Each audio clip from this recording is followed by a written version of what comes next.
ये कहानी है एक ऐसी राइटर की जिसको अकेला पाकर कुछ बदमाश लड़कों ने उसे बंदी बनाकर उसके साथ जबरदस्ती घिनौना काम किया और उसके बाद उस लड़की के साथ किया हुआ देखेंगे हम इस पूरी कहानी में। तो कहानी की शुरुआत में हम जेनिफर नाम की एक लड़की को देखते हैं जो एक नॉवल राइटर है। अब क्योंकि वो एक राइटर है इसलिए वो शहर से दूर एक लोकल इलाके में रहने जाने वाली थी ताकि वहां पे वो अपनी नॉवल कंप्लीट कर सके। इसलिए पहले वो एक स्टोर में जाके अर्ल नाम के एक बंदे से मिलती है ताकि उससे अपनी कैबिन की चाबी ले सके। क्योंकि अर्ल उस केबिन का ऑनर है इसलिए वो जेनिफर को कैबिन की चाबी देता है और वहां पे जाने का रास्ता बताता है। अब कुछ दूर आगे जाकर रास्ते में जेनिफर पेट्रोल भरवाने के लिए एक पेट्रोल पंप पे रुकती है जहां उसे दो लोग दिखाई देते हैं जो उसे घूर रहे थे और इनके नाम होते हैं एंडी और स्टैनली। तभी वहां पे जॉनी नाम का एक वर्कर आता है जो जेनिफर की मदद करने लगता है और जेनिफर से पूछता है कि वो कहाँ पे रुकी हुई है। तो जेनिफर कहती है कि वो यहाँ पास ही के एक कैबिन में रहने वाली है। जिसके बाद जेनिफर जॉनी को पैसे देती है तभी गलती से उसका पैर एक बाल्टी से टकरा जाता है जिससे जॉनी के पैंट भीग जाते हैं और ये देख के उसके दोस्त हंसने लगते हैं। अब जेनिफर उससे सॉरी कहती है और पैसे देकर वहां से निकल जाती है। जिसके बाद वो अपने कैबिन में पहुंचती है जो कि जंगल के बिल्कुल बीचों बीच था। अब वहां जाने के बाद वो अपनी राइटिंग करना शुरू कर देती है। रात को जेनिफर जब अपने दोस्त से बात कर रही होती है तो अचानक उसे कैबिन के पीछे से कुछ आवाज आती है। जिसके बाद जब वो वहां जाती है तो देखती है कि वहां के एक कमरे का दरवाजा खुला हुआ है। वो कमरे के अंदर जाती है तो उसे वहां पे कई सारे औजार और वहां पे एक जहरीला पाउडर का डब्बा भी नजर आता है। जिसके बाद वो उस कमरे का दरवाजा बंद करके वापस अपने कैबिन में आ जाती है। अब आकर जब वो राइटिंग कर रही थी तो गलती से उसके कपड़े पे बियर की ग्लास गिर जाती है तो वो अंदर जाती है उसे धोने के लिए। तभी यहाँ पे हम देख पाते हैं कि खिड़की से उसे कोई देख रहा है। अब अगली सुबह जब जेनिफर जॉगिंग कर रही होती है तो उसे जंगल के बीच एक छोटा सा पुराना घर दिखाई देती है और जब वो उस घर के अंदर जाती है तो देखती है कि वो घर पूरा खाली है और अंदर कोई भी नहीं है। उसके बाद वो अपने कैबिन में वापस आती है और वॉशरूम में जाती है। लेकिन जब वो टेप ऑन करती है तो उसके अंदर पानी नहीं आ रहा था इसलिए वो हेल्प के लिए कॉल करती है तो एक मैथ्यू नाम का बंदा उसके घर में आता है पाइप ठीक करने के लिए। लेकिन जब वो उसकी पाइप ठीक कर देता है तो जेनिफर खुश होकर उसके गाल पे एक किस करती है और उसका शुक्रिया अदा करती है।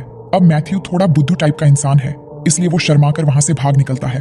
वहीं शाम को मैथ्यू स्टैनली, एंडी और जॉनी के साथ फिशिंग करने जाता है जहां वो उन्हें बताता है कि शहर की उस लड़की ने मुझे गाल पे किस किया। ये सुन के जॉनी को बहुत बुरा लगता है और उसे कहता है कि ऐसा हो ही नहीं सकता। तभी स्टैनली जॉनी को अपने कैमरे में जेनिफर की वीडियो दिखाता है, यानी वो स्टैनली ही था जो उसे खिड़की से देख रहा था। ये सब देखकर जॉनी की नीयत खराब हो जाती है और अपने दोस्तों से जेनिफर के बारे में उल्टा सीधा बोलने लगता है और कहता है कि देखना, आज रात को ही मैं इस लड़की का शिकार करूंगा। अब रात को जेनिफर जब सो रही होती है तो अचानक उसके दरवाजे से कुछ आवाज आती है और जब वो वहां जाती है तो वहां पर उसे एक मरी हुई चिड़िया दिखती है। ये देखकर वो काफी घबरा जाती है। जिसके बाद वो अपने कैबिन में वापस आ जाती है। लेकिन आते ही वो देखती है कि उसके लैपटॉप में उन आदमियों की फोटो है जिससे वो काफी डर जाती है और तभी वो तीनों रूम में आकर उसे घेर लेते हैं। लेकिन जेनिफर इन्हें कहती है कि तुम लोग यहाँ क्यों आए हो और इनसे झूठ बोलती है कि मेरा बॉयफ्रेंड यहाँ आने वाला है इसलिए तुम सब यहाँ से तुरंत चले जाओ। तो जॉनी कहता है कि मुझे पता है इसका कोई बॉयफ्रेंड नहीं है और मैंने सुना है कि इसने मैथ्यू को गाल पे किस किया था। ये कहकर वो मैथ्यू को बुलाकर अंदर लाते हैं। लेकिन जेनिफर कहती है कि मैंने उसका शुक्रिया अदा करने के लिए वो किस किया था। तो जॉनी कहता है कि मैं शहर की लड़कियों को अच्छी तरह जानता हूँ और उन्हें क्या चाहिए होता है ये भी जानता हूँ। जिसके बाद जॉनी जेनिफर को दारू की बोतल देता है और उसे पीने के लिए कहता है, लेकिन जेनिफर ये नहीं करना चाहती। तो जॉनी कहता है कि अगर तुम दारू पी लोगी तो हम लोग यहाँ से चले जाएंगे। जिसके बाद जेनिफर न चाहते हुए भी दारू पी लेती है लेकिन वो लोग फिर भी वहां से नहीं जाते। और तो और जॉनी एक बेसबॉल बैट उसके मुंह में लगाता है और जेनिफर को अपना दांत दिखाने के लिए कहता है। तो जेनिफर उसे अपना दांत भी दिखाती है लेकिन जॉनी उसके दांत पकड़ के हिलाने लगता है। जिसके बाद एक गन निकालकर जेनिफर से कहता है कि इस गन को किस करो और इमेजिन करो कि मैं ही तुम्हारा बॉयफ्रेंड हूँ। और उस गन को किस करवाता है और गन को उसके मुंह में डालकर हिलाने लगता है। वहीं मैथ्यू को यह सब देखकर अच्छा नहीं लग रहा था इसलिए वो अपना मुंह दूसरी तरफ कर लेता है। उसके बाद एंडी जेनिफर के मुंह में एक बॉटल डालता है और उसे फोड़ने वाला होता है। लेकिन तभी जेनिफर उसे धक्का देकर गिरा देती है और अपने बैग से स्प्रे निकालकर स्टैनली की आंखों में डाल देती है और वहां से निकलकर भागने लगती है। अब भागते भागते सुबह हो जाती है और रास्ते में उसे दो आदमी मिलते हैं जिनमें से एक अर्ल नाम का वही बंदा भी था जिसने उसे चाबी दी थी। इसके बाद वो उनको सारी बातें बताती है। तो दूसरा बंदा जेनिफर से कहता है कि मैं एक शेरिफ हूँ तो तुम चिंता मत करो। इसके बाद शेरिफ अर्ल से कहता है कि तुम जंगल की दूसरी तरफ जाओ। ये कहकर वो जेनिफर को अपने साथ लेके वापस उसके कैबिन में जाता है और जाकर जब वो वहां पे छानबीन करता है तो उसे वहां पे कोई भी नहीं मिलता। लेकिन उसे वहां पे जेनिफर की बियर बोतल मिलती है तो वो कहता है कि शायद पीने की वजह से तुम्हें हेलुसिनेशन हुआ है। लेकिन जेनिफर कहती है कि मुझे कुछ भी नहीं हुआ है, इन लोगों ने सच में मेरे साथ जबरदस्ती करने की कोशिश की थी। लेकिन शेरिफ यकीन नहीं करता और जेनिफर की तलाशी लेने लगता है और हम देखते हैं कि वो तलाशी करने के बहाने जेनिफर की बॉडी को गलत तरीके से टच कर रहा है। तभी वो चारों लड़के वहां पे आ जाते हैं और जेनिफर को देख के मुस्कुराने लगते हैं। ये देख के जेनिफर समझ जाती है कि वो शेरिफ भी उनसे मिला हुआ है, जिसके बाद शेरिफ भी जेनिफर के साथ बदसलूक करने लगता है और मारने लगता है और कहता है कि अब तुम्हारे साथ बहुत बुरा होने वाला है। उसके बाद जॉनी जेनिफर को पकड़ लेता है और मैथ्यू को अपने कपड़े उतारने के लिए कहता है और कहता है कि आज मैं तुझे एक मर्द बनाऊंगा। तो मैथ्यू अपने कपड़े उतारने लगता है। उसके बाद वो जबरदस्ती जेनिफर के कपड़े फाड़ देते हैं और उसे नीचे लिटाकर मैथ्यू से कहते हैं कि तुम इसके साथ संभोग करो। जिसके बाद मैथ्यू जेनिफर के साथ जबरदस्ती गंदा काम करने लगता है, जिससे जेनिफर को बहुत दर्द होता है और वो चिल्लाने लगती है। तभी शेरिफ के घर से उसकी बेटी एंजल का कॉल आता है, जिस पर उसकी बेटी कहती है कि आज वो घर पे जल्दी आए, जिससे शेरिफ अपनी बेटी से वादा करता है कि आज वो जल्दी घर वापस आ जाएगा। उसके बाद वो लोग जेनिफर को छोड़ के वहां से चले जाते हैं। अब उनके जाने के बाद जेनिफर किसी तरह उठकर बिना कपड़ों के हालत में वहां से बाहर निकलकर जाने लगती है, लेकिन कुछ दूर आगे जाने पर वो पांचों फिर से उसके सामने आकर घेर लेते हैं, क्योंकि अभी भी उनका मन नहीं भरा था। जिसके बाद वो फिर से उसे पकड़कर जमीन पर लेटा देते हैं और एंडी जेनिफर के मुंह को पानी में डुबोने लगता है और इस बार शेरिफ अपने कपड़े उतारकर जेनिफर के साथ जबरदस्ती करने लगता है, जिससे जेनिफर दर्द से जोर जोर से चिल्लाती है। लेकिन वो दरिंदे एक एक करके सभी उसके साथ संभोग करने लगते हैं और जब उनका मन भर जाता है तो वो उसे छोड़ देते हैं। इसके बाद जेनिफर किसी तरह उठकर वहां से जाने लगती है और इतना जुल्म सहने के बाद वो पूरी तरह पागल सी हो गई थी। फिर जब वो एक पुल के पास पहुंचती है तो वो पांचों फिर से उसे मारने के लिए वहां आ जाते हैं, लेकिन तभी जेनिफर पानी में कूद जाती है।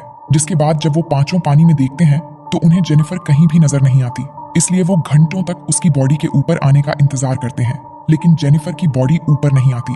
शेरिफ ये देखकर उन सभी से कहता है कि तुम्हें जेनिफर पर नजर रखनी होगी, अगर वो यहाँ से भाग गई तो हम सब मुसीबत में पड़ सकते हैं। फिर वो जेनिफर की सभी चीजों को जला देते हैं ताकि कोई सबूत ना बचे। अब रात को शेरिफ अपने घर आता है और अंदर जाकर अपनी बेटी से मिलता है, जहां उसकी बेटी उसे सरप्राइज देती है कि वो ऑनर्स प्रोग्राम के लिए सिलेक्ट हो गई है। फिर अगले दिन शेरिफ अर्ल के पास जाता है और उसे उसकी केविन की चाबी लौटा देता है। तभी अर्ल उसे पूछता है कि क्या वो लड़की यहाँ से चली गई, जिस पर वो कहता है कि हाँ, वो लड़की चली गई। अब अगले सीन में हम देखते हैं कि ये सभी अभी भी जेनिफर को ढूंढ रहे हैं, लेकिन उन्हें वो कहीं नहीं मिलती और वही मैथ्यू ने जेनिफर के साथ जो अत्याचार किया था, ये सब सोचकर उसे काफी गिल्टी फील हो रहा था। अब एक दिन अर्ल शेरिफ को कॉल करता है और कहता है कि उसे जेनिफर की बहन का कॉल आया था, जो कह रही थी कि जेनिफर अभी तक वापस क्यों नहीं आई, तो क्या तुमने उसके साथ कुछ गलत तो नहीं किया। इस पर शेरिफ कहता है कि नहीं, ऐसा कुछ भी नहीं हुआ, वो बस वहां से चली गई। अब अगली सुबह स्टैनली भागते हुए एंडी और जॉनी के पास आता है और उन्हें बताता है कि उसका कैमरा चोरी हो गया है और उस कैमरे में जेनिफर की वो सारी वीडियो क्लिप थी। ये सुनकर जॉनी स्टैनली को मारने लगता है और कहता है कि तुम्हें वो सब रिकॉर्ड करने की क्या जरूरत थी। अब रात को जॉनी जब अपने घर में होता है तो उसे अपने दरवाजे पर कुछ आवाज आती है और जब वो वहां जाता है तो उसके दरवाजे पर एक मरी हुई चिड़िया मिलती है, जिसे देखकर वो सोचता है कि शायद स्टैनली और एंडी उसके साथ प्रैंक कर रहे हैं। लेकिन उसे फिर से वही आवाज सुनाई देती है और वहां जाने पर उसे जेनिफर की एक चप्पल मिलती है, जिसे देखकर वो काफी घबरा जाता है। तभी उसे झाड़ियों में से एक और आवाज सुनाई देती है और आगे जाने पर उसे मैथ्यू के हाथ के रबर बैंड्स मिलते हैं, जिससे उसे लगता है कि मैथ्यू ही ये सब कर रहा है। अब अगले दिन हम शेरिफ को अपने घर आता हुआ देखते हैं, जहां उसकी वाइफ एक गिफ्ट देकर उसे कहती है कि किसी ने तुम्हारे लिए ये भेजा है, जिसके अंदर एक कैसेट भी है। अब शेरिफ जब उस कैसेट को हाथ में लेकर देखता है तो वो काफी डर जाता है और उन लड़कों के पास जाता है, जहां जाकर वो स्टैनली को पीटने लगता है और कहता है कि तुम्हें वो वीडियो रिकॉर्ड करने की क्या जरूरत थी। तभी जॉनी कहता है कि कल रात को मुझे भी कोई परेशान कर रहा था और मुझे पता है कि ये सब मैथ्यू ही कर रहा है, क्योंकि उसे जेनिफर की मौत से गिल्टी फील हो रहा है, इसलिए वो हमें डराना चाहता है। फिर शेरिफ उन्हें मैथ्यू को ढूंढ कर लाने के लिए कहता है और वो खुद अर्ल के पास जाता है और उसे शूट करके मार देता है, क्योंकि अर्ल को भी उन पर शक हो गया था। इधर मैथ्यू जेनिफर के घर के बाहर बैठकर गिल्टी फील कर रहा था। तभी उसे जेनिफर की आवाज सुनाई देती है, जिससे वो ऊपर जाता है तो उसके सामने जेनिफर एक सोफे पर बैठी हुई थी। फिर वो उसे अपने पास बुलाती है और कहती है कि मुझे पता है कि तुम गिल्टी फील कर रहे हो। तभी मैथ्यू जेनिफर से माफी मांगने लगता है और कहता है कि मैंने जानबूझकर तुम्हारे साथ ऐसा नहीं किया था, लेकिन जेनिफर उसके गले में एक रस्सी डालकर जोर से कसने लगती है, जिससे मैथ्यू बेहोश हो जाता है। वहीं एंडी और स्टैनली मैथ्यू को ढूंढ रहे होते हैं और ढूंढते ढूंढते एंडी एक सुनसान घर के अंदर जाता है, जहां पर उसे एक गद्दा दिखता है। वहीं इधर स्टैनली के सामने जेनिफर आ जाती है, जिसे देखकर जब वो उसे मारने के लिए आगे बढ़ता है तो उसका पैर एक ट्रैप में फंस जाता है, जिससे वो चिल्लाकर एंडी को बुलाने लगता है। और जब एंडी वहां पर आता है तभी जेनिफर पीछे से आकर एंडी पर अटैक कर देती है और फिर स्टैनली के भी सर पर मार देती है, जिससे वो बेहोश हो जाते हैं। अब एंडी की जब आंख खुलती है तो वो खुद को लकड़ी के सहारे एक बाथ टब पर लिटा हुआ पाता है। तभी जेनिफर वाटर ऑन करके उस टब को भरने लगती है।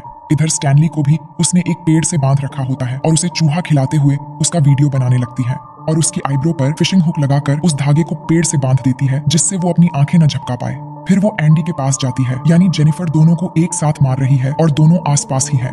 अब जेनिफर एंडी के पास आती है, लेकिन एंडी उससे माफी मांगने लगता है। तभी जेनिफर उससे कहती है कि मैं भी तुम्हारे सामने ऐसे ही गिड़गिड़ाई थी, लेकिन तुम लोगों ने मेरी एक भी नहीं सुनी और सबने जमकर मेरा फायदा उठाया। जिसके बाद वो उसका मुंह पानी में डुबोकर कहती है कि मैं तुम्हें बहुत बुरी मौत देने वाली हूँ। फिर वो स्टैनली के पास जाती है और एक मछली का पेट फाड़कर उसका मांस निकालकर स्टैनली की आंखों में घुसा देती है। इसके बाद वो एंडी के पास जाकर उसके पानी में जहरीला पाउडर मिला देती है और उसके नीचे से एक लकड़ी निकाल देती है, जिससे एंडी उस पानी में चला जाता है और उसका मुंह जल जाता है। इधर स्टैनली के पास कुछ पंछी आकर उसकी आंख में लगा मांस खाने लगते हैं और साथ ही उसके आंखें भी निकाल लेते हैं, जिससे बहुत बुरी तरह से उसकी भी मौत हो जाती है और इस तरह से वो दोनों को मार देती है। उसके बाद जेनिफर पेट्रोल पंप में जाती है, जहां वो जॉनी पर हमला करके उसे किडनैप कर लेती है। जिसके बाद जब जॉनी की आंख खुलती है तो वो अपने आप को बिना कपड़ों में बंधा हुआ पाता है और जेनिफर को सामने देखकर हैरान हो जाता है। इसके बाद जेनिफर उससे कहती है कि क्या तुम जानते हो मैं तुम्हारे साथ क्या करने वाली हूँ। ये कहकर वो एक एक करके उसके सारे दांत निकाल देती है, जिससे जॉनी को बहुत दर्द होता है और जेनिफर को गाली देने लगता है। ये सुनकर जेनिफर कहती है कि तुम्हें अपनी मर्दानगी पर बहुत गुरूर है ना, आज के बाद नहीं होगा, क्योंकि आज मैं तुम्हारी मर्दानगी उखाड़ देने वाली हूँ। ये कहकर वो एक कैंची लेकर उसका वो काट डालती है और काट कर उसके मुंह में डाल देती है, जिससे जॉनी बहुत जोर जोर से चिल्लाता है और उसकी वहीं पर मौत हो जाती है। वहीं शेरिफ जब अपने काम पर होता है तो उसकी बीवी उसे कॉल करती है और कहती है कि हमारी बेटी एंजल की एक टीचर आई है। तभी एंजल भी शेरिफ से कहती है कि मेरी टीचर बहुत अच्छी है, जो मुझे यहाँ से एक प्लेग्राउंड में ले जाने वाली है। लेकिन शेरिफ उससे कहता है कि तुम्हारी टीचर से मेरी बात करवाओ। तभी हम देखते हैं कि वो टीचर कोई और नहीं बल्कि जेनिफर ही है, जो वहां पर नकली टीचर बन के आई है। जिसके बाद जेनिफर जब शेरिफ को अपना नाम बताती है तो वो ये सुनकर हैरान हो जाता है और जेनिफर से कहता है कि प्लीज मेरी बेटी को चोट मत पहुंचाना। जिसके बाद जेनिफर फोन काट देती है और उसकी बेटी को अपने साथ ले जाती है। और जब शेरिफ घर पहुंचता है और उसकी बीवी उसे बताती है कि उसकी टीचर उसे प्लेग्राउंड में लेकर गई है। जिसके बाद शेरिफ जल्दी से प्लेग्राउंड में पहुंचता है और अपनी बेटी को ढूंढने लगता है, लेकिन वहां पर उसकी बेटी उसे नहीं मिलती, जिससे वो फिर से कार लेकर वहां से जाने वाला होता है। लेकिन तभी जेनिफर पीछे से उस पर हमला कर देती है और उसे अपने साथ ले जाती है। और जब शेरिफ की आंखें खुलती हैं तो वो खुद को बंधा पाता है और उसके बैक साइड में जेनिफर ने उसकी शॉर्ट गन डाली हुई होती है। जिसके बाद शेरिफ दर्द से जूझते हुए जेनिफर से कहता है कि प्लीज मुझे मत मारो और यहाँ से जाने दो। तभी जेनिफर उस शॉर्ट गन को और अंदर बार बार डालने लगती है और कहती है कि मुझे भी ठीक ऐसा ही लगा था जब तुम सबने दरिंदे की तरह मेरे साथ जबरदस्ती कर रहे थे। तभी शेरिफ उससे पूछता है कि तुमने मेरी बेटी के साथ क्या किया। तो जेनिफर कहती है कि तुम्हारी बेटी तो काफी जवान और खूबसूरत है, अगर कोई उसके साथ जबरदस्ती करे तो उसे कैसा लगेगा। तभी शेरिफ कहता है कि जो मेरी बेटी के साथ ऐसा करेगा मैं उसे जान से मार डालूंगा। तभी जेनिफर कहती है कि मैं भी ठीक वैसी सजा तुम्हें देने वाली हूँ, क्योंकि तुमने भी किसी की बेटी के साथ ऐसा ही किया था। जिसके बाद जेनिफर उस शॉटगन की ट्रिगर में एक रस्सी डालती है और उस रस्सी को टाइट करके उसका दूसरा मोड़ मैथ्यू के हाथ में बांध देती है, जो बिल्कुल शेरिफ के सामने बेहोश पड़ा हुआ था। जिसके बाद वो शेरिफ से कहती है कि जब मैथ्यू को होश आएगा तो तुम दोनों मारे जाओगे। ये कहकर वो बाहर जाकर बैठ जाती है। जिसके बाद मैथ्यू को होश आ जाता है, जो शेरिफ को देख के हैरान हो जाता है। तभी शेरिफ उससे कहता है कि बिल्कुल भी मत हिलना, लेकिन मैथ्यू अपना हाथ हिला देता है, जिससे वो गन चल जाती है और गन से निकला हुआ गोली शेरिफ के पीछे से चीरता हुआ आकर सामने मैथ्यू को लग जाती है, जिससे शेरिफ और मैथ्यू दोनों की वहीं पर मौत हो जाती है। फिर हम जेनिफर को देखते हैं, जो इन सभी दरिंदों को बुरी तरह से मौत देकर अपना बदला लेने के बाद बहुत खुश थी। और इसी सीन को दिखाते हुए ये कहानी यहीं पर खत्म हो जाती है। तो दोस्तों, इस मूवी का पार्ट 2 देखने के लिए आप हमें कमेंट करके बता सकते हैं, और आपने अगर यहाँ तक वीडियो देख लिया तो बेहद शुक्रिया। बाकी हम मिलते हैं एक और नई कहानी के साथ।